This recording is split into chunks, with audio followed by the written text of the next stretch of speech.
Our next featured reader is going to be Brandon Diaz, who is graduating. We don't have a bio today, so I'm just going to introduce him as one of my very first friends and favorite writers when I was in undergrad.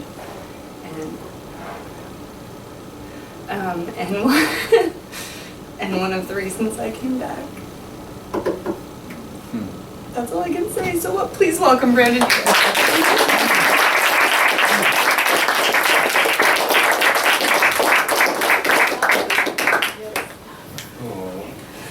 That was sweet.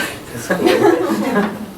I asked Laura to come back, and she was like in France many times, and she wrote me a handwritten letter, and she was my first friend here when I was in my undergrad doing in the creative writing program when I transferred here. And we've been buddies ever since, and she's also one of my favorite writers in the program. I taught a poem of hers in the 301 class last fall here. So anyways, thank you. That's nice. I asked her what she wanted me to read, and she said, read something sexy. I don't think I have anything that's really sexy. I have two things to read. I'll read the shorter one. Well, I'll read the longer one first. It's called He Is Still Waiting. Now, a shining plate of drugs right there on the nightstand, and the question was, should he sneak a line for himself or wait until she came back from the bathroom? It was her girlish apartment, her hookup, her drugs, her right prize of a body. So, not one to subvert the staid dance of norms, he thought that the correct thing to do would be to wait. Before, a shining new guy at the restaurant where they worked, she had flung down upon him like a do-gooder running for student body president. I'm Tiffany, she beamed at the espresso station, her Cheshire smile, his juvenile goatee that wouldn't connect on one side. Joseph, the slicker, seasoned scoundrel of a bartender, passed behind her, mouthing something resembling, she's a fox, or she definitely fucks. He'd opted to read the latter. Within a week, she'd insisted they'd go for drinks, just the two of them. She knew of a pool hall. Joseph said, dude, she fucks. Pool seemed perfect. The necessary innuendo laden in billiards. The pedestrian tango of brushing past your opponent's ass on the way to canvas that next shot. Come, to my corner pocket. Freshly manicured hands wrapped around tapered wood, balls exploding in all directions. Tits on the far side of the table, cleavage bisected by the corner pocket. We can hang out and see where it goes, she had said. He had opted to only hear the latter. An errand before pool. She knew a guy. Drugs. They drove. She navigated. In the car, he sat thumbing the steering wheel while double parked in some happening neighborhood and contemplated whether or not the hazards were more inviting to the eyes of passersby than their worth in safety. West Hollywood felt like all the reality shows had ended at once, converging on a stretch of glittery apartment complexes. Rows after rows of Volkswagen Jettas and no citizens that had skipped leg day.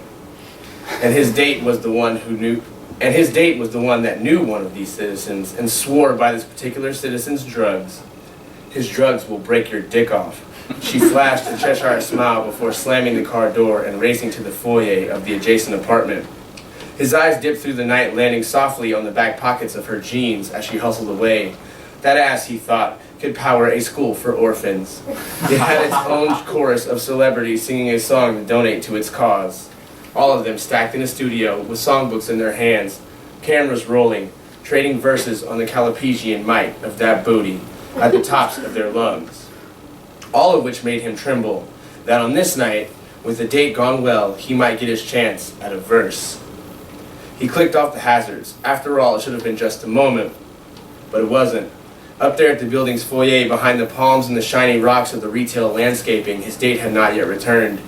It had been 3 songs on the radio and a set of commercials. So it goes, he thought. You have to make nice when you pop into someone's apartment on a Friday night to buy drugs. What if there's a wife inside just pulling popcorn out of the microwave?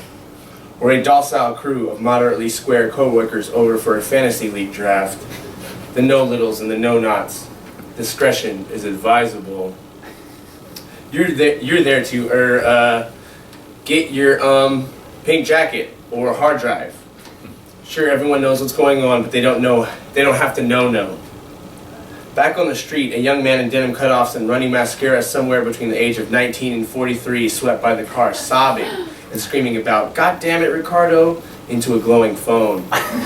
West Hollywood, it appeared, had lived up to his name as a chauffeur for the flamboyant, sequin-chiseled man faces. There would be a couple strolling by arm in arm with pecs and biceps permanently in the flex position, as if on their way to the world's only black tie banquet for workout clothes. West Hollywood, gay dudes, he would learn later, always have the best drugs. This nullified by the scenario by which there might be a wife inside the dealer's house. Not the neighborhood for wives or co-workers, he thought. A song about opening wide and saying "ah" for your birthday played on the radio.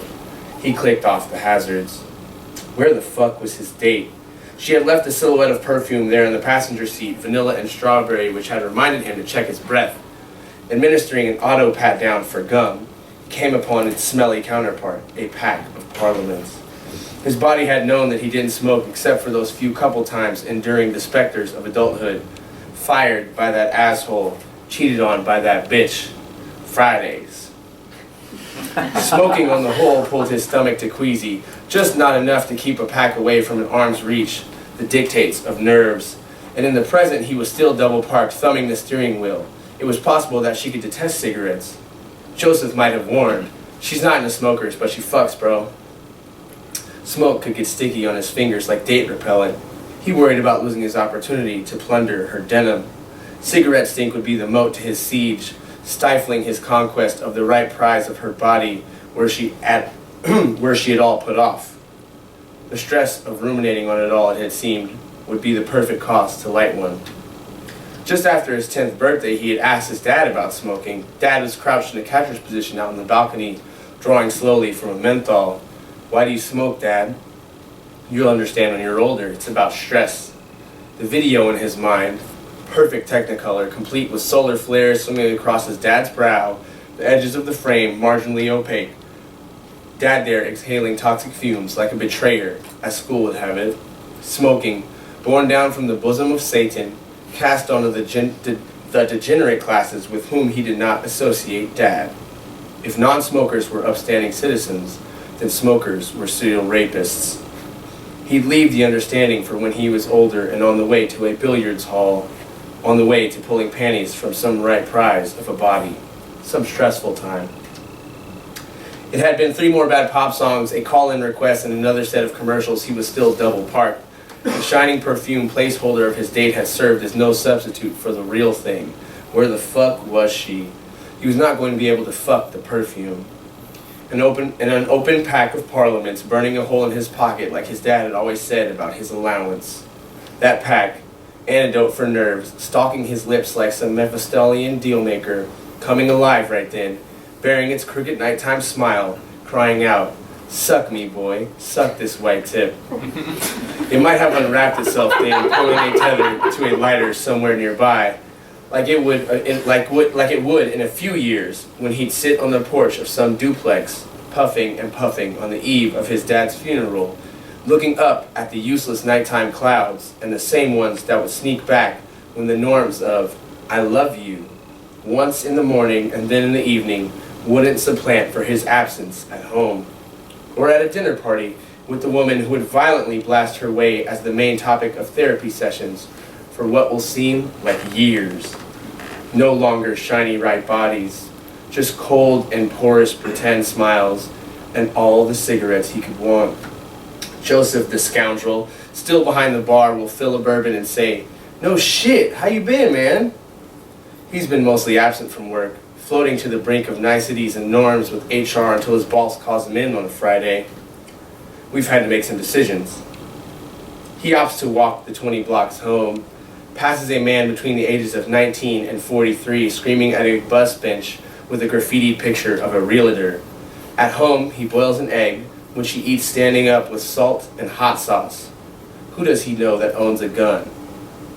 Now, a shining manicure with a Cheshire smile wrapping there on the passenger side window, fluttering a small package like a kid with a golden Wonka ticket, breast and ass and perfume with a Wonka ticket.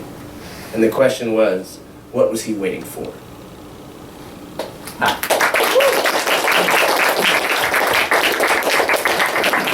And this one's super short. Bavanit really liked this. It's called The Condition. I guess that works out. The woman in the cafe got up and moved. His repeated coughs disrupted like a fire engine barreling down the boulevard during rush hour, blaring. He was disgust, like when a judge blames the victim. His coffee was particularly tasty that morning, and he'd enjoyed occasionally glancing over at the woman's tapered haircut. She was the type who trimmed her nails regularly and did the smaller things, like cleaning behind her ears. A catch. Her toes, too, he'd imagined, were perfect, fire engine red. Once he told a coworker, "I have this condition. In any case, you're going to have to tamp down on that while you're on the floor." There was another woman who he'd started seeing recently. He'd taken her while she bent over a banister, holding one wrist behind her back. They'd finished on the carpet. Eventually, she'd ask, "Are you sick?" He'd suppressed the urge to cough on every date, saving it for a succession of bathroom breaks.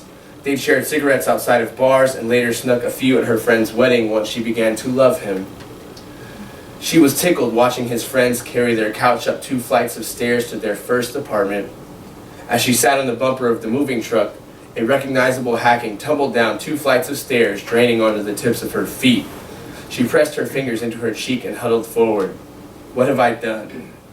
The cough, part of the deal, like a disabled stepchild. Soon, it followed her onto the toilet while she did her business, showed up with her during the previews and the credits, stuck to the morning's toast, slathered into the crust on the pillowcases. It threw tantrums in the shower, made them settle the bill ahead of time at brunch even. She began a brunch without him. He got needy. She'd come up the 2 flights of stairs later than usual, stained of cigarettes. There had been 2 glasses of wine poured. He'd smile and ask, "Want to split one on the fire escape?" Her jaw might crush the teeth in her mouth. His face was green, his nose was crooked, teeth were bad, food was always too salty, and the softness of his laugh made him look incapable of winning any fistfight. Then he cleared his throat, liberating from his lungs what had sounded like a freed fire engine when it bounced inside of his mouth. "I don't think you should be smoking." "But it has nothing to do with that," he looked up at her. "It's my condition."